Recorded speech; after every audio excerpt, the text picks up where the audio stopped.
Welcome to the Mahikan Trails site. You've probably been directed from the Survival Crafts site, and I'm glad to see that you're here. So this week I mentioned that I was going to be talking a little bit about plant medicine once again, and I'm going to be talking about two of my favorite trees in terms of medicine. Well, that's a lie. Actually, pretty much every tree that's out there is really my favorite, but these trees that I'll be talking about the next few videos, as and when we go forward with them, are very near and dear to me. The first two I'm going to talk about are the spruce and the pine tree. The spruce tree and I have a really interesting relationship with each other. There was a great deal of medicine that was taught to me by my grandmother about the spruce tree. We have a lot of information within our lineage in terms of its use from my ancestors, grandfathers, great-grandfathers, that sort of thing, as well as some other really amazing trees. So I'm going to be sharing a little bit of those stories with you, but I would also like to talk about a little bit of information on modern uses of the trees in terms of medicine, plus some other fun things that you can do with the trees that are outside of the medicinal realm. So I'm going to get off camera and I'm going to be pointing the camera on some still shots of the plants that we're going to be talking about. So the first plant that I'm going to be talking about is going to be the pine tree. And right after that, I'm going to talk about the spruce tree. So I really hope you enjoy the video and we'll see you at the end. One of the things I'm going to quickly talk about here, and I'm sorry my camera's moving around. I don't have my tripod hooked up, but I'm going to be going to still pictures here in a few moments. But I wanted to do a quick comparison between these two plants. And this is the spruce, and this one is the pine tree. And what you should notice is that the length of the needles on each of them are considerably different. And just give me a moment. I'm going to see if I can, I'm going to shut my camera off and I'm going to just pull individual needles off for you to have a look before I go to stills. So there's the two together, and the one on the right hand side, the longer one that's doubled, is our pine tree, and the one on the left, the little tiny guy, is the spruce. And you can see at the end of the spruce there's quite a little pointed barb. I'll see if I can get in a little closer to see that. So it's kind of spiky, it's a little bit sharp. And with the pine, this particular type, the needles always come in pairs. So that's a very quick and dirty on how to identify the two of them. But I'm going to start talking about the pine now. I'm going to take a still shot of that as well as the spruce. And I'm just going to do a quick talk on both of the medicines from those plants. Okay, so the pine tree. This, as I mentioned, really is one of my most favorite trees to work with. And I have also got a good long relationship with the pine tree through my grandmother as well. Before I talk about this particular one, I also want to talk a little bit about the ponderosa pine that we find more in the farther western regions than I am, even in Canada, and actually in one of our desert regions. And yes, Canada certainly does have a desert region. And it's called the ponderosa pine, and it is used not only interchangeably medicinally with the lodgepole pine, which is the one I want to talk about, but it also is used as a basket making tree. The needles are significantly longer than the lodgepole pine trees needles, and in fact they're probably I don't know, 4 or 5 times longer than the lodgepole pine tree. And people do use them to make baskets, and they make beautiful, beautiful baskets. So there's a lot of other uses for these trees than just the medicine in them. The trees are also favored to use them for food. And I think that it was something of a well, it was something of a treat when I was a child. It's really quite sweet, but also has a little bit of a bitter aftertaste to it as well. Um, and some of the properties of the resins or the sap in the tree are going to be very interchangeable with the spruce tree. So I'm going to save that for a little bit later when I do talk about the spruce tree. So this is the pine tree, and let's talk a little bit about the the medicinal properties of this. So my grandmother, as I mentioned, was somebody that used tree medicine quite a bit. And one of the ways that she used it was with as a tea, actually, and she would take the needles off and use it as a tea. One of the interesting things that I like to do with people when we do walks in the bush is to allow them to taste the needles of the trees. So they might taste pine, spruce, subalpine fir needles. And what's unusual is many people think it's just plain odd to even contemplate sticking a tree needle in your mouth, but it's got a very interesting flavor. And all three of them have somewhat of a similar flavor in that when you chew on the ends of them, so the tips of them, not the part that's connected to the tree, but the aerial part that's furthest away, when you chew on those tips and kind of keep it towards the end of your tongue, it's got a real lemony taste to it, but without so much of the sourness. And the other thing that you notice when you put that in your mouth is that it will remove a lot of moisture from your mouth, so it's quite astringent. It can be a very good tea to make for somebody that has loose stools. The other thing that I remember about this tea was my grandmother would make it for us all the time, especially when we were sick, if we had flus and colds, and it really tasted good, actually. It had that really nice lemony flavor to it, and she would add honey to that as well, and it tasted really nice, actually. So it is something today, a lot of people know that it can be used as a pleasant tasting tea for illnesses. And it also, these needles, although they're not as strong as the other ones, but the needles will also help to loosen up any phlegm in the lungs. And it's got a very high vitamin C content. So it's something that is just beneficial all around. And because of its vitamin C content, it was an important survival food for Aboriginal people of long ago. Now, one of the other things that was really quite fascinating that my grandmother had said was she believed that the needles from the pine tree would help somebody with diabetes whose sugar was really high. And I believe it was for type 2 diabetics.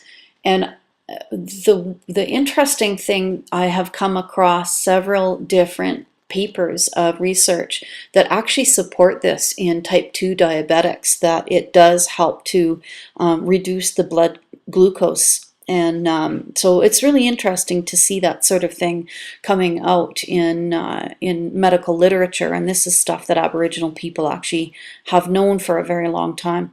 I'm not sure how or why she knew it, but she just did, and I thought that was pretty cool information to pass on. Now, other interesting research that I have done on pine needles as well is that they're very highly antioxidant. I understand that there has been studies on them for being anti-mutagenic, anti-proliferative, and they also have anti-tumor properties to them. So that's really interesting for one plant to actually have. In fact, it's downright fascinating. Now, there's an awful lot that I could also say about pine pollen itself, and I'm going to save that probably for another video. but there is a lot of really interesting information out on pine pollen itself. Now the bark, and actually as well as the needles and the sap, are active against the flu, and I certainly remember drinking my fair share of pine needle tea. And although I'm not 100% sure that it actually cured my cold or my flu, but it most definitely made the symptoms a whole lot better, and it made me feel tons better. What I do know is that in the tea, and the stronger the tea is made, the better this works. But it also has certain types of activity against types of bacteria. So things like Pseudomonas, Salmonella, and Staphylococcus seem to be affected by the pine tea. Now, the pine needle tea is made very strong, but then also fresh needles that get crushed up into it, and after it's cooled, and they're kind of crushed up really well, and actually just left in there in the mixture of the pine needle tea after it's been cooled, and left for a day or two seems to work even better. I know that it is absolutely an amazing wound care wash, so I'll actually use that as a wound wash, so it's really quite amazing. The other thing too is that using the bark as well as needles in a tincture format, I found is best, seems to work quite well on musculoskeletal things. So what I've found is that the musculoskeletal system is affected quite a bit by the bark tincture and the needle tincture, and it seems to work as a pretty good pain reliever. There's probably better pain relievers that are out there. In fact, I know there are, but this one seems to work quite well too, and it does seem to lower fever, that sort of thing.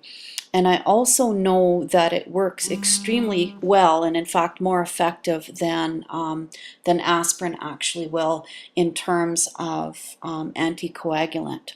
So that is pine. And now on to spruce. There's a lot of similarities between the pine and the spruce tree in terms of their medicinal uses. But I'm going to talk a little bit about the spruce in ways that I didn't discuss the pine, because they are so very interchangeable. But there are some things that are quite unique to the spruce. So the first thing I want to talk a little bit about is the young spruce tree and some of the tool uses of that particular plant. Now with the young spruce tree, it has very small, very thin little roots that when you pull them out, you end up with a piece that is about 1 meter long, and it's soft and pliable. And this could easily be cut into long strips lengthwise. And these spruce roots could be coiled up and made into used for tools at a later time. One of the uses was to help to bind and sew canoe seam panels together made out of birch bark. And it's a very useful binding tool, so a little bit of rope and string craft that you can get from the plant itself. It could also be used to bind stone heads onto pieces of wood to make axes and that sort of thing. So very useful. One of the other things about the spruce tree, though, is that its medicine is really quite prolific. If we start inside the tree itself and look at the resin is what was considered to be the first chewing gum. Now today we chew gum for pleasure and because it tastes good, or for whatever reasons we want to chew gum. However, the resin from this tree, or the sap from this tree, and it's usually collected and chewed when it's hard or sort of semi-soft. It's got a lot of terpenes in it, and it doesn't taste that pleasant at all. But it was actually used as a medicine for sore throats, and I can certainly attest to its efficacy over that one. I have been the subject of many of my mother's experiences of trying to deal with sore throats when we were children, and that was one of the things that I had to chew was the sap. After a while, actually, the taste is really quite pleasant, so it was much more enjoyable then. Now, the other thing that the sap does itself was my grandmother used to use that on people who had really, really sore lungs, or they were very sick, or if they just simply couldn't cough stuff up. If they had things in their lungs and they were coughing and it just wouldn't come up, what she would do is she would heat up the sap to just above human body temperature. So make this nice warm liquidy soup out of it. And she would then spread that on the chest. And then on top of that would be hand-tanned moose hide. And it would be from the shoulder of the moose where it was fairly thick. And then on top of that, she would add some hot rocks from a fire.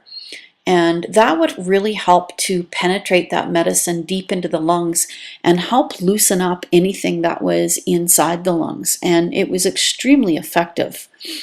The other thing is in the needles, and the needles make also a very good medicinal tea.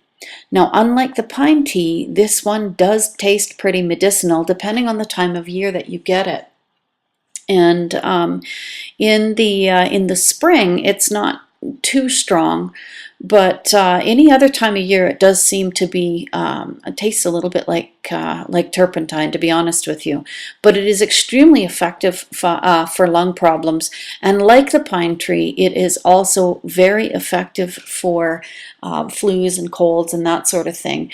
And once again, it's probably just dealing with more symptomatic things than anything, but it does really help out with making the flu and cold a whole lot more bearable. So it's quite useful in that manner.